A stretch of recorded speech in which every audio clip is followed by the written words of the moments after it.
everyone. As you'll notice, we do record these webinars. So just to make you aware that if you don't want to be recorded, please don't unmute your mic or come on screen. But other than that, we welcome people to ask questions by turning on their mic and making themselves visible. So welcome everyone. This is a webinar being organized by the Fairs Fair Project. And today we will be looking at assessing the fairness of data holdings using the FUJI tool, which will help you to make your repository more fair enabling. So my name is Joy Davidson. I work with the DCC and I'm part of the Fairs Fair Project where I lead Work Package 3, which focuses on policies and practice. And this webinar is the latest in a series that we've been running over the last few months. And they're intended to give people who work in repositories primarily a little bit of some tips on practical things you can do to start to become more fair enabling as a repository service. So we will be introducing you over the course of these webinars to some new tools that are emerging. So today we'll be looking at FUJI, but also just in general good practice that you can start to implement. So as noted, the webinar is being recorded. We will be making the slides and the recording available through the website later on today. So you don't have to scribble anything down, you'll get the slides. So welcome everyone, and we will just make a start. So just a couple of introductory bits from me before we get on to Robert Huber's presentation. I think as everyone knows, the data repository is an integral part of a FAIR ecosystem. They provide access to managed storage for researchers who want to share their research data or to deposit it in a managed place for careful curation. They also facilitate access and reuse of that research data back to the research community over time. But in addition to those kind of basic storage and access functionalities, repositories also play a really key role in ensuring that the data that comes into the repositories is made fair. And by fair, we mean findable, accessible, interoperable, and reusable. So part of that means providing persistent identifiers such as DOIs, and using metadata standards to allow for good description and interoperability and to support findability. One of the things that is starting to emerge is that funding bodies in particular are starting to recommend to researchers to make use of trusted digital repositories and those that are fair enabling. And what we're trying to help you to understand today is how you can start to tell if your data holdings are fair. So this webinar will introduce you, first of all, to the FUJI tool, which was developed by the Fairs Fair Project to support the automated assessment of the fairness of data. You'll also learn a little bit about how to go about scoping and carrying out an assessment in a practical sense. And finally, you'll get a bit of an understanding of how the results of these assessments can help you to improve your overall fair enabling capacity as a repository service. So just before I hand over to Robert, we've got a couple of background slides on Fairs Fair as a project. Fairs Fair, we are a Horizon 2020 project. We've been running since March 2019, and we're now into the final 5 months of the project. So we finish up in February 2022. The key aim for Fairs Fair is really to try and go about fostering a fair data culture and to help people to take up good practices to become more fair enabling. The ultimate aim of the project and several of the other projects funded by the Commission is to help realize the vision of the European Open Science Cloud. So that's really the key function for Fairs Fair. In Fairs Fair, we have several work packages that are working primarily to support repositories, as I mentioned, as key players in a fair ecosystem. So we are working with 12 repositories at the moment to try and improve their semantic interoperability, and that is being carried out through Work Package 2. We are also working with a number of repositories, 10 in fact, to help them achieve Core Trust Seal certification. And we also have, as I mentioned in Work Package 3, which I'm leading the data policy and practice, our remit is to try and share some of the lessons learned and to try and reach a broader cohort of repositories. So that's where these webinars come in, is to try and get a broader set of key messages to a broader range of stakeholders. So first, before we go into the session, we'd like to get a little bit of information about you. So if people could go to menti.com and enter the code 79331206, and I will share my screen on that. We would just like to get a couple of questions from you before we start. The first is just to get a sense of who's in the audience today. So which of the repositories best describes your service? Are you a national repository, an institutional repository, a domain-specific repository, or some other type of repository? Or indeed, maybe you don't work for a repository or at all, you're just interested in this. So, and apologies, I know there's some black spots appearing on the screen, which I can't seem to get rid of at the moment, but hopefully when we move on to Robert's, it'll be a bit better, so apologies for that. So it looks like most of the people are coming from the institutional side. We've got quite a lot of people who are saying other, so please feel free to put in the chat if you want to say where you're coming from, and we can get a better sense of that. That would be great. Well, we've got 75 people in the audience, so I think we're getting close to having most people providing their information. I'll give you one more second to do that.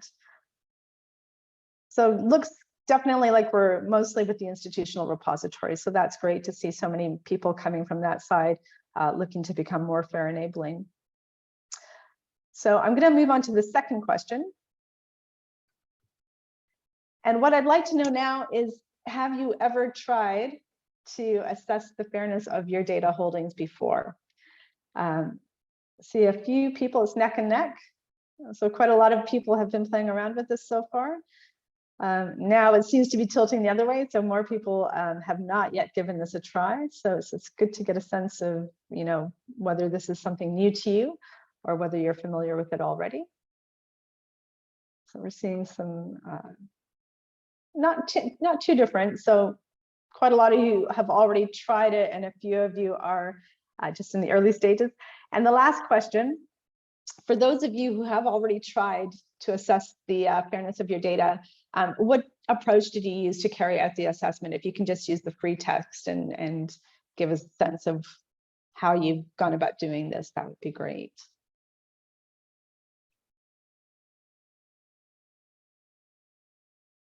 So we've got some people who've already used FUJI, that's great. So coming for a refresher today, that's excellent. So manual assessment using FAIR principles, that's great. So another FUJI user, perfect. FUJI early version. So the Go FAIR assessment tool, that's great. So it is worth mentioning that there are a number of tools emerging in this landscape. The FUJI tool isn't the only one. But it is interesting to see that quite a lot of you have already done a little bit of work with FUJI prior to this workshop, so that's great. So I think that's great. Continue. You can please feel free to continue adding information to the Menti as we go ahead. Hopefully what you'll hear today is, for those of you who have used FUJI before, hopefully you'll hear a little bit more about how you can start to use the results of FUJI. And for those of you who haven't used FUJI, hopefully you'll understand more about how to go about using it, and to be able to understand how the automated self-assessment might be a little bit more efficient than carrying out the manual assessments. So at that point, I'm going to stop sharing my screen, and I'm going to hand over to Robert Huber, who will now give us an introduction to the FUJI tool and give us a little bit of information on how it came about, how it's been built, and a little bit of information on how you can start to scope and carry out your own assessments, and to think about then how you interpret those results. So I'll hand over to Robert, and you can take it from there. Thank you, Joy. I hope you can see the full screen now with the presentation. Yeah. Yeah, so as Joy already mentioned, I will introduce you to FUJI, and basically this webinar, or however you call it, will have two parts. The first one is I'm going to give a talk, an overview. It's a kind of a standard talk, which some of you may have already heard before, but I think it's quite useful to better understand the tool. And afterwards, I would like to try a live presentation of the tool, so we can see how to analyze and to use the results FUJI gives you. So, oops. No, it's no. Sorry, that was too fast. So just a few words on the background of the tool. So it's part of FAIR's FAIR, and in particular, it is was carried out in the context of task 4.5, which was about pilot FAIR assessment of research data from trustworthy data repositories. And here we are focusing on research data. You all know this is data which is observed and collected or measured during scientific work and for scientific purposes. To achieve this goal, in this task, we implemented two important components. The first component or result were assessment metrics, the FAIR's FAIR assessment metrics. And the second component were practical tools, basically two tools to perform FAIR assessment. Both tools are addressing priority recommendations of the Turning FAIR into Reality report, which was published by the expert group on FAIR data of the European Commission in 2018. So our approach was we followed a use case-based approach. And therefore, we identified 8 different scenarios, which are shown here. And each of these scenarios were, were allocated to different stages of the research data lifecycle, which are involving different stakeholders and actors. Of these 8 scenarios, we have chosen 2 scenarios. The first one is about raising awareness for researchers for FAIR before they deposit their data. And the second is about assessment of research data, which already is archived in a trustworthy or a research data repository to assess the fairness and basically the reusability of this data. And this tool is called FUJI, so that's the focus of this talk today. So the metrics, just quick overview on the metrics. These are a result of prior work, or have this built on prior work, basically on 2 projects, FAIRDAT and FAIRENOUGH project. And they were additionally aligned with international initiatives working on similar metrics with the RDA data maturity model, as well as the World Data System RDA data fitness for use checklist. So in an iterative process, we tried to put all these together and involved several stakeholders, such as publishers, but also international initiatives like OGC, RDA, WDS, and of course the before mentioned EOSC FAIR working group. And as a result, we have defined 17 metrics, which have been published and made available for public comments. And you can see the link here. I think this commenting possibility is still open, so feel free to comment on this set of metrics.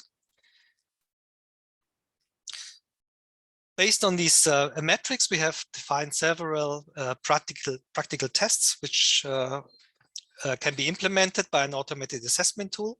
And the approach here is hierarchical. So this means for every FAIR principle, we have defined 1 or more metrics, and each metric can consist of 1 or more practical tests. So here is an example for persistent identifiers, where you can, for example, test if this identifier is based or following a persistent identification schema or syntax. And the second test could be, for example, if this identifier can be resolved, so to see if this really exists. So this practical test design is a challenge, of course, because many criteria are actually weakly defined, and actually the FAIR principles are high-level principles, not detailed. And for example, it is not clear what a valid persistent identifier is actually, or what means rich metadata or core metadata. Therefore, we applied a mixture of pragmatic implementation, which is based on community standards and best practices. This is just shown here on 2 examples in these tables. For example, there is no authoritative registry for persistent identifiers. So we use this data site identifier type vocabulary as a starting point, and yeah, weighted this against this EOSC PID policy, which defines some very concrete requirements for persistent identifiers. So this was one approach. Or another example is here the identification of rich or descriptive core metadata. And here it is also really hard to define what this is in terms of required metadata properties. Here we try to follow several standards and recommendations on, for example, data citation, which has been published by Force 11, ESIP, and iAssist, and so on. And recommendation standards regarding data description requirements, which have been also published by well, several groups or standardization bodies. And based on these recommendations and standards, we try to compile a common set of properties we test. So if you would like to see more details on the justification and rationale of the practical tests we use for FUJI, please take a look at deliverable 4.5, which is available on Zenodo. I think maybe Joy can just paste this link in the chat. So this gives a lot more information on what is happening in the background. So yeah, we have implemented all these metrics and practical tests in a tool which is called FUJI. And the code is available as open source here on GitHub, and more information can also be found on this website, f-uji.net. Just a short remark what the background or etymology of this name is. So FUJI means test in the Malaysian language. So my co-developer Anu, she is from Malaysia, and F of course stands for fair, and the minus is just because we try to avoid conflicts with this big Fuji film company. So that's why FUJI is called FUJI. So FUJI actually is a web service. Its REST API is based on the Open API specification and implemented using Swagger. In Python, we are using the Python language. This example here on the right side shows on how the output of the tools looks like. So the response is given in JSON format, and it includes a lot of information for each metric. So for example, the identifier, the name, and what the tool has actually found in terms of supporting evidence for the score we give here. It gives a score, and most important, FUJI gives a very detailed and verbose debug messages, which can help a lot to actually identify what has happened or what the tool has found. And yeah, I will show it later on in the live test. So this chart is summarizing the high-level flow of each FUJI assessment. So here on the left upper corner, you can see that FUJI is taking an identifier as a starting point for each assessment. This can be a URI or UL, a PID. And optionally, users can give a service endpoint here as an example, Open Orcas Initiatives endpoint. This is optional. FUJI also accepts CSW, Catalog Service for Web. This is an OGC standard, or a Sparkle interface endpoint, which then is used by FUJI to identify additional information about the capabilities of a data provider. So FUJI is taking the PID and trying to resolve to a landing page, and from there it tries to identify metadata and extract metadata. I will explain this in detail in the next slide. It is using these service endpoints, I mentioned that already, to find out, for example, if additional metadata standards are offered by the service provider. And it's using also third-party services, like, for example, this re3data.org API, for example, just to collect more information, and in case users have not given an Open Arcus initiative endpoint or a CSW or whatever, FUJI tries to find out if there is something, and if this is registered in re3data. In that case, FUJI also tries to utilize these these standards to collect information about the service provider. So, well, and in the end, all this data is collated, and this assessment on metadata level are performed by FUJI. What's not shown here is that FUJI is also trying to download and identify the actual data in case it is given in the metadata, and FUJI performs additional tests for the data also. So this is an overview on how FUJI actually collects metadata. FUJI is based on, this methodology is based on three main pillars. So the first one is, I mentioned that before, FUJI is visiting the landing page and tries to find out there if it contains embedded metadata. So this can be, for example, Dublin core, which is given in the meta tags in the HTML code, or JSON LD, or microdata, or REFA, for example. Additionally, FUJI tries to identify typed links by two means. It is supporting the signposting approach, and tries to identify typed links given in the header information, HTTP header, but it also takes a look at the the HTML code and tries to identify their typed links. So FUJI is following then these typed links and tries to retrieve metadata which is, for example, encoded in XML or whatever. Additionally, FUJI is applying a content negotiation, and it tries to retrieve metadata encoded in XML, RDF, and JSON. So this is I would say the most common way how to expose metadata based on a PID.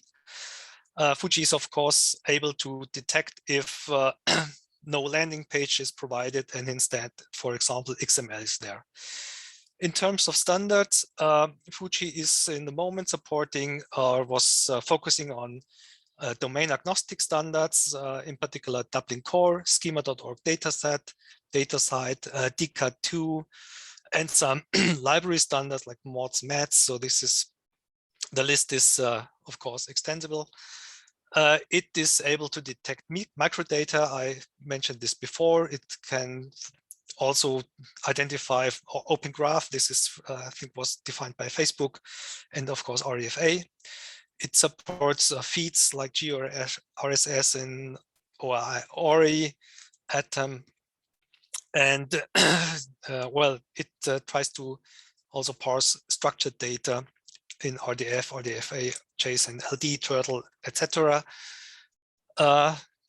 Domain-specific standards are in the moment not really well supported. We have implemented by now parsing of DDI codebook style metadata. Then this ISO 19115, this is for geographical information, and some variants of this. And EML is the ecological modeling language, which is used in the biological communities. So this is just the beginning. We are working towards more community-specific support in the future. So in addition to this REST interface I have shown, and this which is basically for machine to machine interaction, we work on or we have published the first version or second version already now of a graphical web-based client. This is accessible at f-uji.net. So this is just showing an overview statistics of the test and gives you a precise report. Yeah, I'm going to show this quite soon. So well, just a few words on the scoring, because if you want to assess fairness, we need something which we can use to assess if it is complete or not. So initially, we try to define for each metric if a test has been passed or failed. So this was this yes/no schema. Additionally, we introduced a numerical score for each metric, which, for example, gives just a number, a maximum score. And the final fairness result was then presented as number of passed metrics and well, a total score, which was, you have seen it here is an example on the web page as a percentage of the maximum reachable score for each metric and the complete test then. Now we're trying to move away from this pass-fail mode, because this is sometimes not fair in that way, because if FUJI has not found something or was not able to detect something, it does not mean that it isn't there.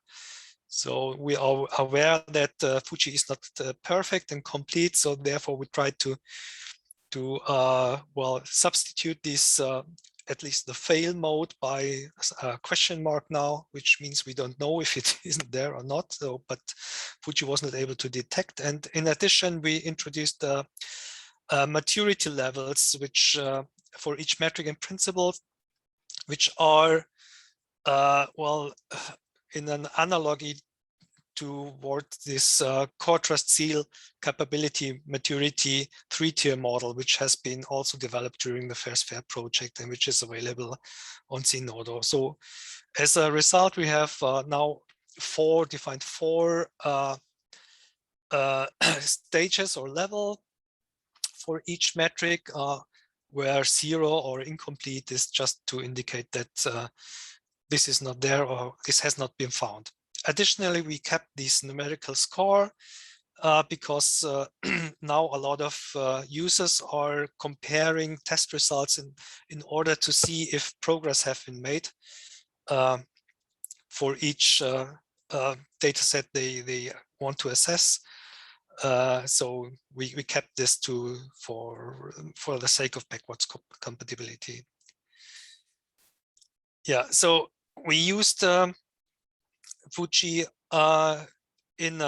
I mentioned that the task was about fairness assessment for pilots, and here we applied these metrics on 5 trustworthy pilot repositories. For each of these repositories, we have assessed about 500 data sets, and this was done in a quite early version of the well, project and tool. We used here metrics version 0.3 and an early version of FUJI.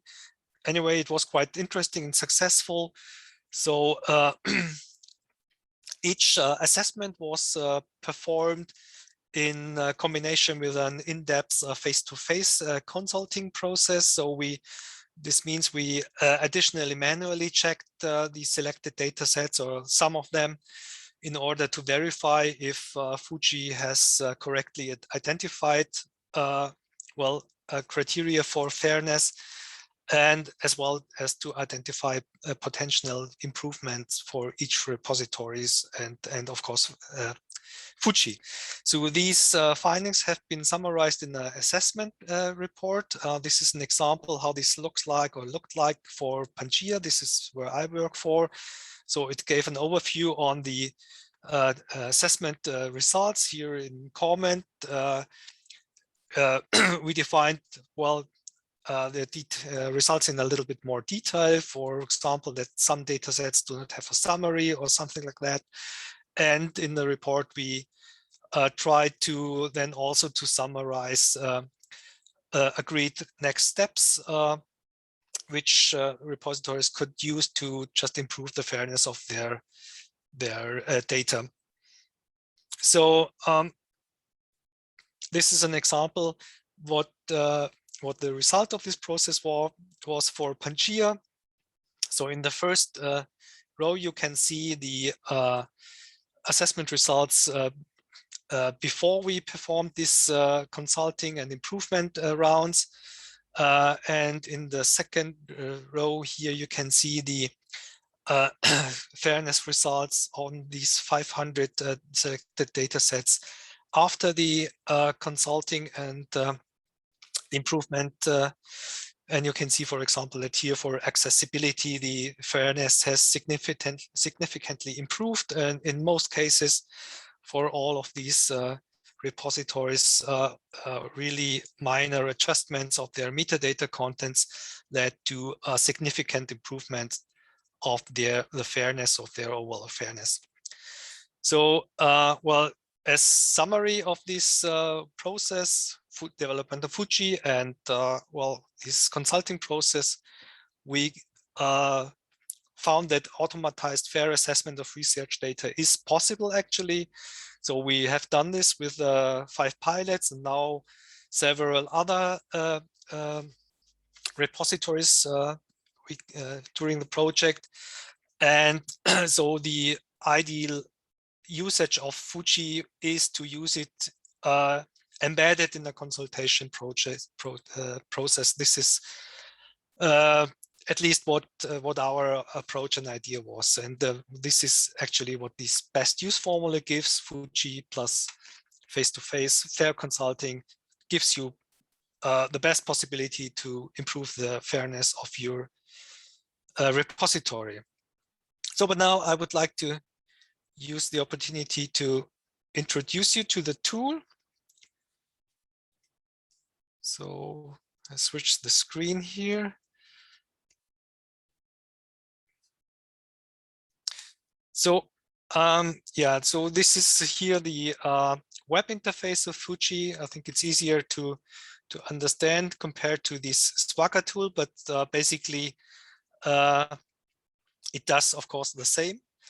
In the web tool, you can give a identifier, for example, this one, but of course you can also, as I mentioned before, here indicate an Open Archives Initiatives endpoint or these other services which are supported.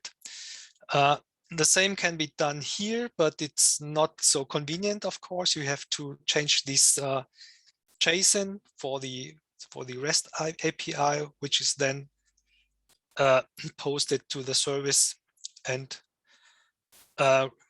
is responding then that kind of JSON format, which is shown here. So, but let's do it on the website because this is much easier to understand then. So I just use this DOI. If you like, you can also post your what you want to like to do, or you can do it in parallel on the website. Of course, I hope it is standing. So you could see that FUJI is returning during the process already some messages, which just give you an indication that first of all, something is happening. And as a second, you can just see how far the assessment is and where problems arise. Here, so Robert, yeah. We've had a request, maybe if you can increase the font size a little bit, just so people can see a bit better. So now is it better? Okay, I can just repeat the assessment. So, yeah, is it better, Joy? Yeah, that looks a little bit better. Yeah, thanks. Okay, so I just reduced the size because I have a very small screen here on the laptop. So this is actually a bug of the web client that this is repeated. But as you can see, there was one connection problem here with this content negotiation process, which was requiring a format, and the service just responded that this is a bad request. I decided to put this on the top of the screen so people can see if something did not work in terms of connection, which is of course important if, for example, these web servers of the service provider is not reachable for a while. So you can immediately see that something is not okay. In that case, this response can be ignored because it just does mean that the web service does not understand the request. In particular, it does not understand the so what to do here in terms of delivering XML format. So FUJI gives just an overview. So here the title of the data set which has been tested. And as I mentioned, it gives a maturity level. Here it is initial, and this maturity level is calculated out of the maturity levels of each principle. And in particular, what we also took care of is that one of the principles has reached the initial level. A score cannot be lower, because if you are in an initial stage for one principle, you are of course on the right track, which means you have reached the initial level for fairness. So that is just our definition.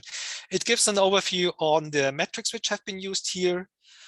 Well, also on the settings. In that case here, this means that we are using DataSite third-party services.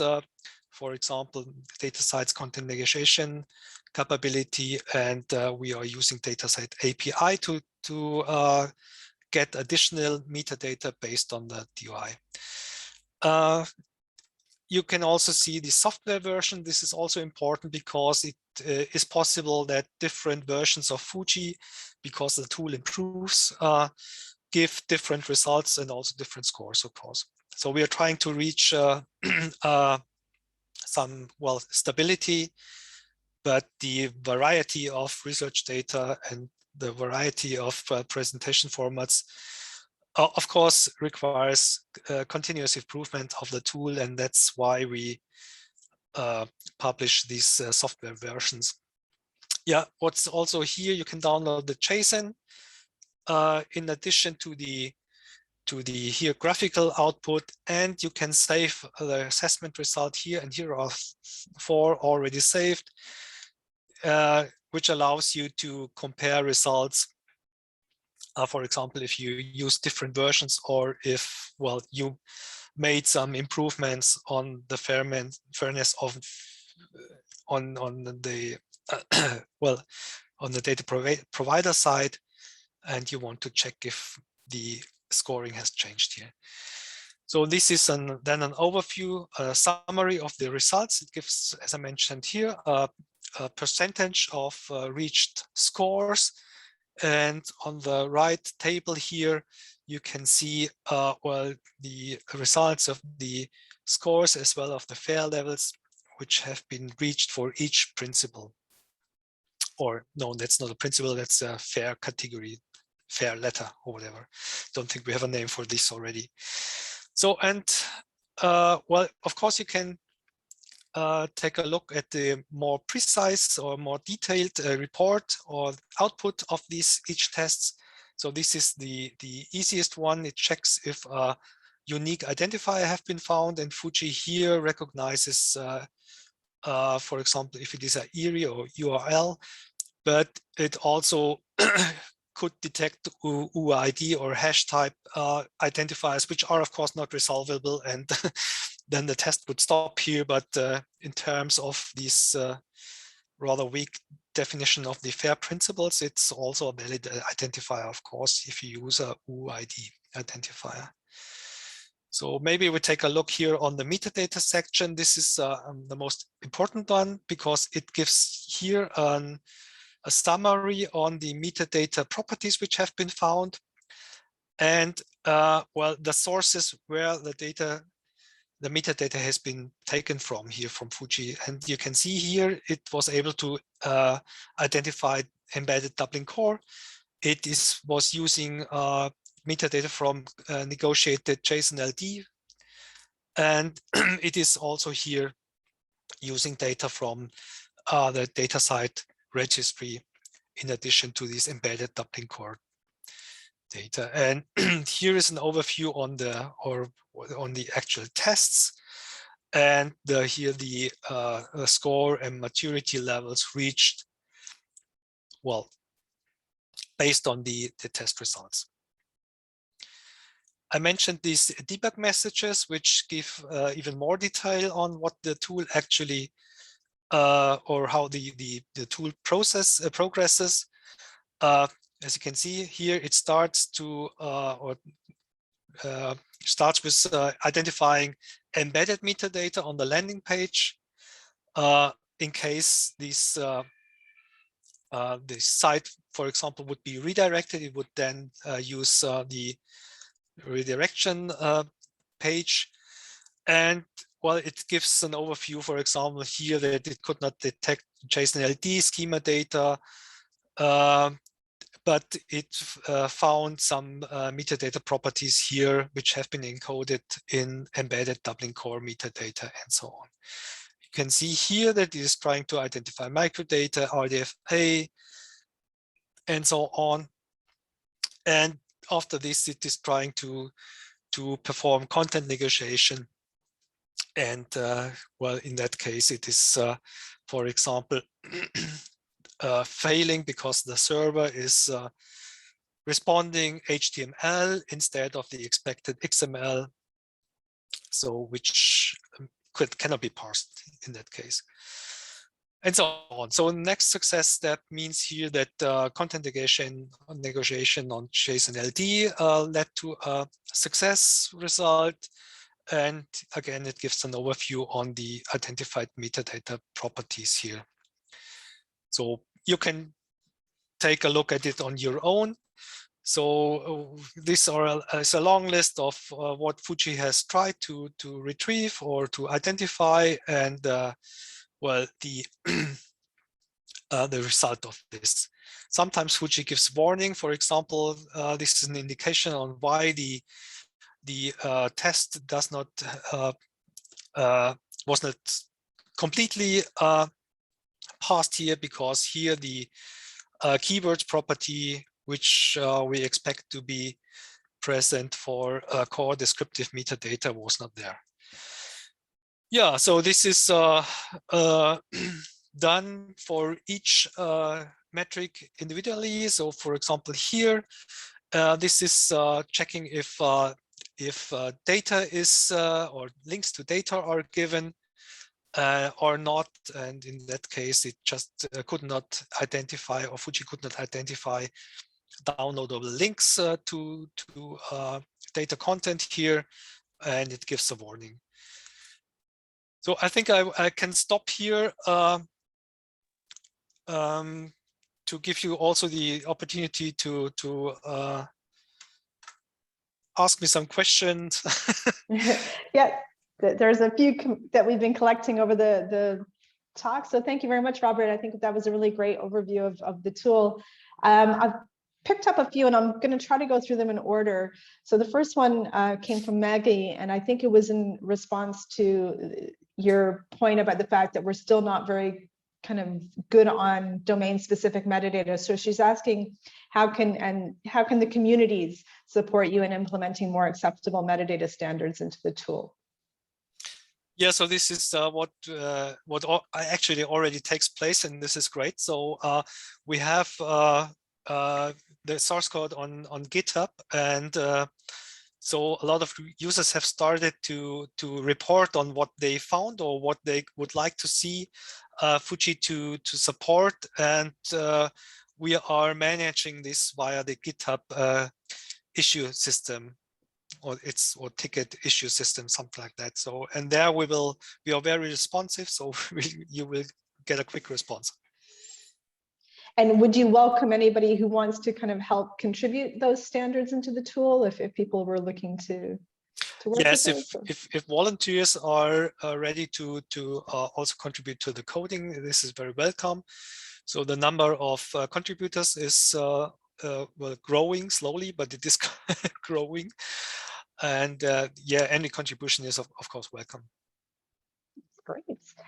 Okay, there was another question that was asked in the Q&A section, and it was asking, how should a repository service provider approach fixing potential misassessments? For example, a data set was judged to not include links to data even though they were there.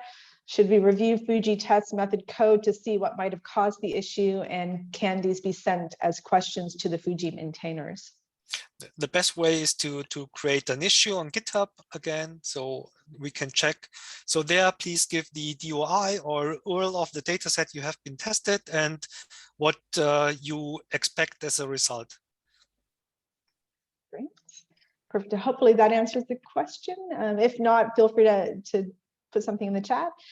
We had another question that came in through the Q&A, and it was asking if you want to assess an entire repository's holdings using FUJI, would you have to do it one data set at a time, or can FUJI be used to assess the whole repository contents in one go? For example, using OAI, PMH.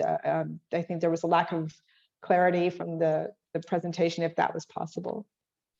Yes, actually, we used FUJI to assess repositories as a whole.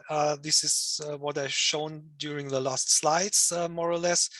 So there we used OAI PMH to select well, a given number of data sets, but the assessment has to be performed on each data set individually. So it is, in the moment, it is not possible to enter the OAI endpoint and let FUJI do the job. So we have done it, well, we have actually provided or created some Jupyter notebooks, right? So where we just use the API in a loop and then collected the result of all 500 or 1,000 data sets, and well, out of these we just created these charts and reports I mentioned before. Okay, that's great. Thanks very much. One more question from the Q&A, and then I think we've got a few more in the chat. So the question was, do you feel FUJI in its current state is more a tool for repositories to improve their services, or is it a tool for supporting researchers in dataset publishing? If the latter, do you have experience on how researchers react to these evaluations? Are they seen as supportive or nagging in their kind of a nagging feature in their workflow? So. Yeah, it's rather a tool for repositories to improve the fairness, but it's at the same time, it's also, of course, a tool for researchers which are assessing their data sets, which are located in the repositories of their choice. And so in the moment, people are starting to Twitter, for example, FUJI results and state they want to improve the fairness of whatever. And this is nice because, well, it tells me or us that people are, or researchers are now more aware of the FAIR principles than they have been, I would say, 1 or 2 years before. Great, perfect, thanks. I've got a couple in the chat that I'd like to move on to. And I think one from Maggie again, asking an interesting question about whether looking at the before and after comparisons that you were talking about. Did you see any cases where the score level for one or more of the 4 categories actually went down as a result of the improvement process, perhaps because various repository functions were interconnected in unexpected ways? Yeah, we noticed this indeed. Sorry. So we have what would I say, a kind of a power user here. Andreas Janssen from ESC Nordic is using FUJI to well, routinely assess a series or a number of repositories and selected data sets. And it also happened that the score went down after improvement of FUJI, because before FUJI actually was misinterpreting results. Or, for example, FUJI in the very early version had problems to identify microdata, or was relying too much on libraries which were available, which just indicated there is microdata available, which wasn't there actually. So in that case, the score went down when FUJI correctly identified that it was not there. So this also can happen, of course, yeah. And sometimes sometimes it's also this is what I noticed, is that it depends on the configuration of, for example, repository software. If I think, for example, dataverse is a fantastic tool which you can configure in a lot of ways, and if configuration changes also, of course, then the score can go down. So I think just a follow-on to that, Maggie was actually saying she was wondering if there's ever been that case with an improvement in the repository level rather than the FUJI level. So have you seen anything where a repository has implemented some change that has resulted in a lower score? Yeah, that's what I mentioned. Okay. This was the last notice I had, that, for example, one specific dataverse installation, the score went down, and because the configuration has changed. After a while, they changed it back, and Okay. so the score went back to a very good one. So I think that's a good point. You have to kind of be aware of the context that you're looking at the results in, and know what you're looking at. So that's great. I've got a couple of more questions. I know we're kind of getting into the last 5 minutes, but hopefully we can get most of the questions answered. One of the questions here was, it was mentioned that the tool actually downloads data. Can you talk a little bit more about how FUJI uses the downloaded data? Yeah, this is maybe I just try this one here to show this.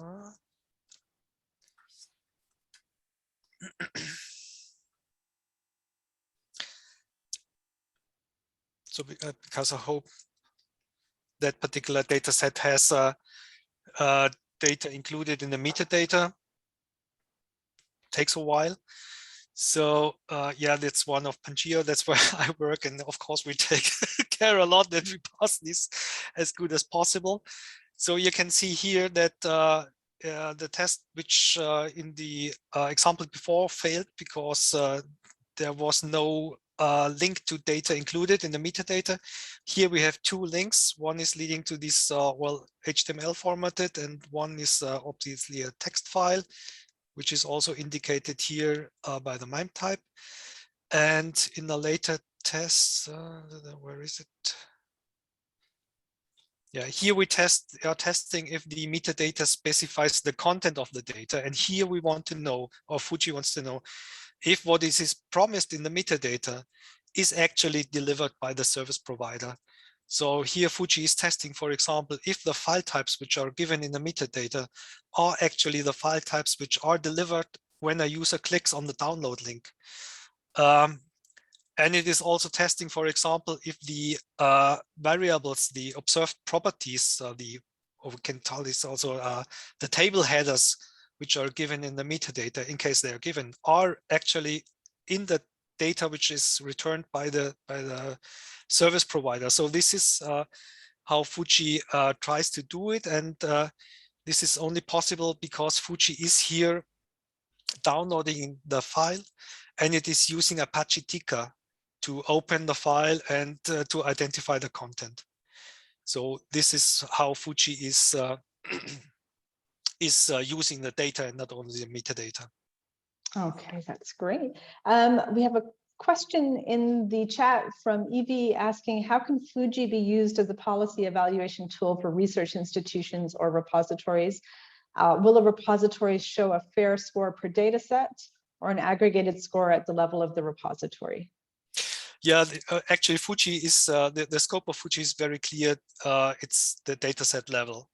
So if you want FUJI to assess a repository, itself, I would say this is something which you should do in combination with something else, because well, the assessment of a repository also should, of course, consider policies, well, available stuff and things like that. What you usually do if you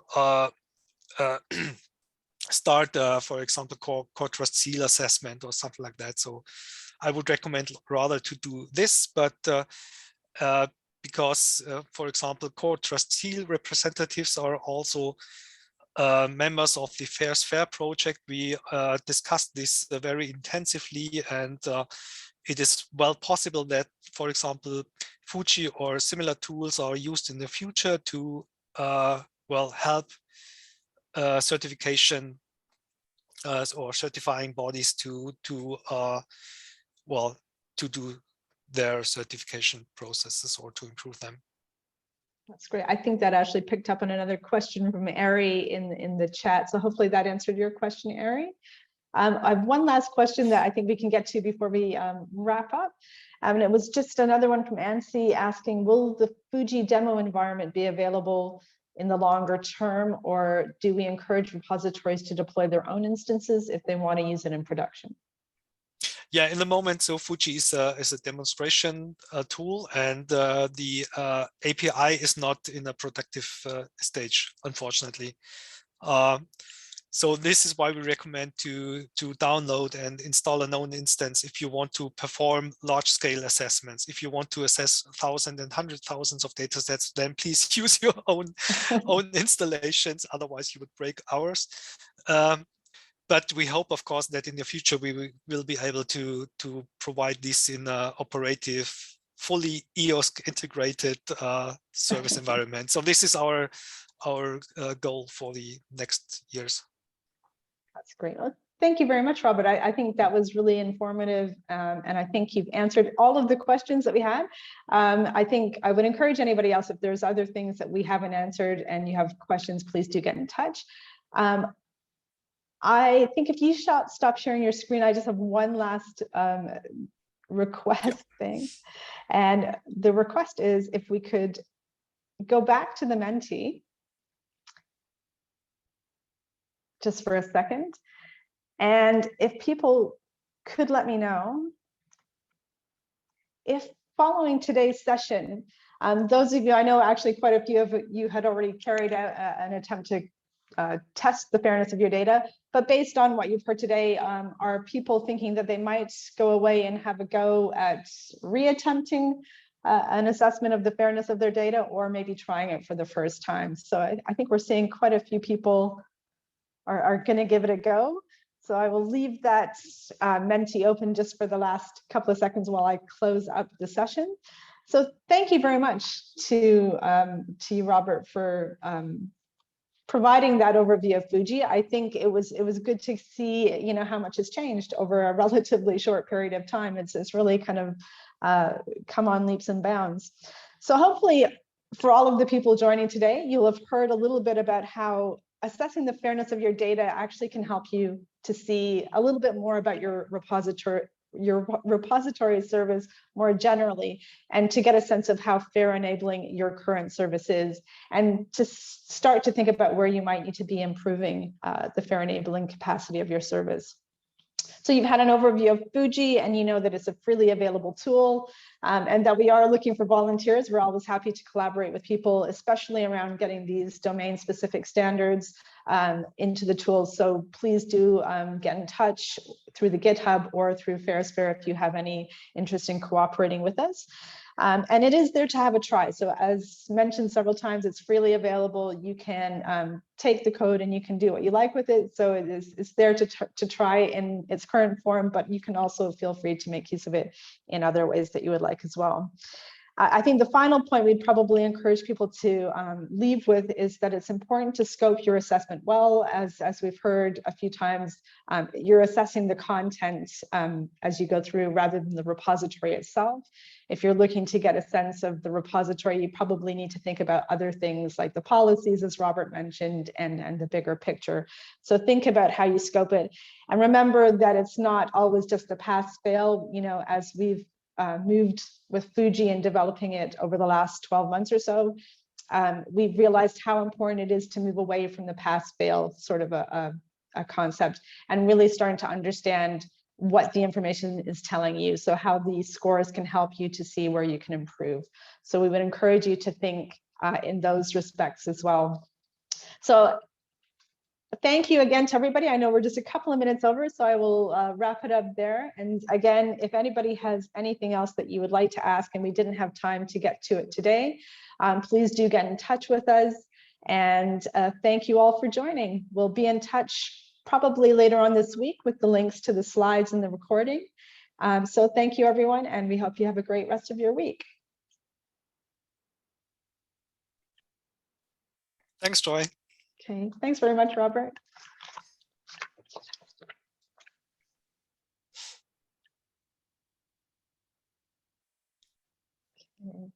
That was great. There was lots of very good questions, I think. So I think maybe we can try to write these up as a FAQs or something, that we can try to package them up and put them back out. But yeah, great questions.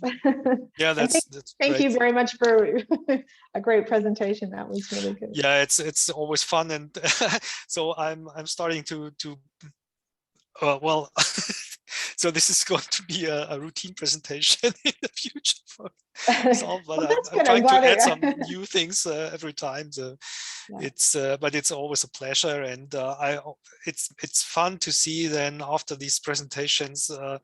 People are actually starting to use FUJI, and well, I can of course track what people are entering. So because I've just logged the DOIs or so which are entered by the user to which helps me then to improve the tool if something fails or if something breaks the tool completely. So yeah, that's great. I mean, it was great to see that there were so many people who have actually already used it. You know, I was not expecting that many people to have already used the FUJI tool specifically. So that was really impressive to see. Excellent. So tomorrow is the SPI data. Which one are you doing tomorrow? I know you're. Yeah, I don't know. I have this week. Yeah, I was. Yesterday, I was. I spent the weekend visiting my mother in Bavaria, and I stayed there until yesterday actually, and was a little bit lost in all these obligations giving talks. Right. So it was really hard because everyone. The problem is that every talk has to. Has a different duration. Yeah. Yeah, it's slightly different focus. They're never kind of similar enough. Yeah. But I think that was really good. I think the kind of scope of that was just right, just to give people the kind of introduction and let them see how it can be used. And yeah, that was really useful for me too, actually. So I learned a lot. That's and great. Tomorrow we have what is it? I think it's in the afternoon, right? I think there is. There's library support thing, isn't that? I think I'm not part of that one. I think that's a different set of people. So that's good. But, yeah, this week is really crazy. Yeah. I have today was this. No, today was a repository support. Tomorrow is Expanse. That's also the Expanse one. That's right. Yeah. Okay. And on Friday I'm going to.